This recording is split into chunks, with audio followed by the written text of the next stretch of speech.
Resignation letter. Resign చేసేసాను జాబ్కి. So నా రిజిగ్నేషన్కి సంబంధించినటువంటి రీజన్స్ ఏవైతే ఉన్నాయో ప్రతిదీ కూడా నేను షేర్ చేసుకోవాలనుకుంటున్నాను. ఎందుకంటే ప్రతిదీ మీతో నేను షేర్ చేసుకుంటాను. ఆ విషయం మీకు బాగా తెలుసు. చాలా కష్టపడ్డాను ఉద్యోగం కోసం. ఒక పేదరికంలో పుట్టిన బిడ్డగా, ఒక గిరిజన బిడ్డగా చాలా కష్టపడ్డాను. నా భర్త సపోర్ట్ తోటి ఈ జాబ్ సంపాదించాను. పేద పిల్లలకి సహాయం చేయాలని కష్టపడి ఉద్యోగం సంపాదించా. నేను కష్టపడే టీచర్ని. ఎప్పుడు కూడా క్లాస్ రూమ్లో నేను అసలు ఎప్పుడు కూడా ఫోన్ యూజ్ చేయలేదు, మిస్యూజ్ చేయలేదు. ఆనందం కోసం ఇంట్లో చేసుకున్నాను రీల్స్. కానీ నా మీద ఈ సమాజం ఎన్ని ట్రోలింగ్స్ వేసిందో. కనీసం అధికారులను కలవడానికి నేను ఎన్నిసార్లు వెళ్ళానో చెప్పులు అరిగిపోయేలాగా. ఒక్కసారి కూడా నాకు డిఓ మేడం గారు అవకాశం ఇవ్వలే అపాయింట్మెంట్ కలవడానికి. రోజంతా వెయిట్ చేయించారు, నాకు అవకాశం ఇవ్వలేదు. ఎందుకంటే తప్పు చేశాను కాబట్టిగా, నేను శిక్ష అనుభవించాలి కాబట్టి 6 నెలలు వాళ్ళు శిక్షించినట్టుగా నేను శిక్ష తీసుకున్నా. ఎందుకంటే తెలుసో తెలియక చేశాను తప్పులు అందరూ చేస్తారండి, ఎవరు చేయట్లేదండి. ఒక గిరిజన బిడ్డని, నాకు అవగాహన లేదు, నేను చేసా తప్పు. ఒప్పుకున్నా కూడా బయటకు వచ్చి చెప్పిన నేను. అయినా కూడా పెద్ద పెద్ద తప్పులు చేసిన వాళ్ళందరినీ కూడా తొందరగా జాబ్లో తీసుకున్నారు.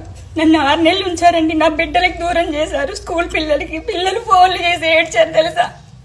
మేడం మాకు నేర్పించిన ఇంగ్లీష్ అంతా పోతుంది, మేము ఎగ్జామ్స్ ఎట్లా రాయాలని అన్నారు. పిల్లల కోసం ఫైనల్ ఎగ్జామ్స్ కన్నా నన్ను రివోక్ చేస్తారు అనుకున్నా. నన్ను రివోక్ చేయలేదు. ఆ మేడం గారు నన్ను తిట్టారు. ఆ రోజు నేను వెయిట్ చేసా ఆమె కోసము. ఈవినింగ్ 7:30 వరకు కూడా ఉన్నా నేను. కలిసి వెళ్దాం ఎట్లా చేసన్నా అని. ఆ రోజు నేను కలవడానికి మేడం దగ్గరికి వెళ్తే, నువ్వు దూరం జరుగు, దగ్గరకు వస్తే బాగోదని అన్నారు నన్ను. మీరు అనొచ్చు ట్రోలింగ్స్కి భయపడి, దానికి భయపడి, దీనికి భయపడి, నీవంటే నీకు తెలీదా, నువ్వెందుకు ఇంత కష్టపడి చేసిన ఉద్యోగాన్ని, సంపాదించిన ఉద్యోగాన్ని ఎందుకు నువ్వు వదులుకుంటున్నావని అనొచ్చు నన్ను. కానీ మీరు ఈజీగా మనుషుల్ని జడ్జ్ చేసేస్తారు, నిందలేసేస్తారు. మీ యొక్క టీఆర్పీ రేటింగ్ కోసం మనిషి గుండెలతో ఆడుకోవద్దు, గుండెల మీద తన్నొద్దండి.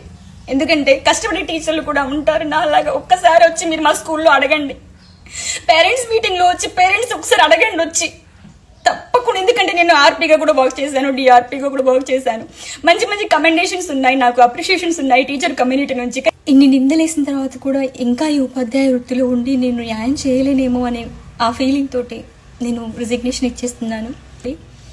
నాకున్నటువంటి కొంచెం జ్ఞానం, ఆ జ్ఞానాన్ని ఇంకా ఇంప్రూవ్ చేసుకుంటాను. నలుగురికి ఆ జ్ఞానాన్ని పంచాలనుకుంటున్నాను. మీ సపోర్ట్ ఎప్పటికీ కోరుకుంటాను. థ్యాంక్ యూ అండి.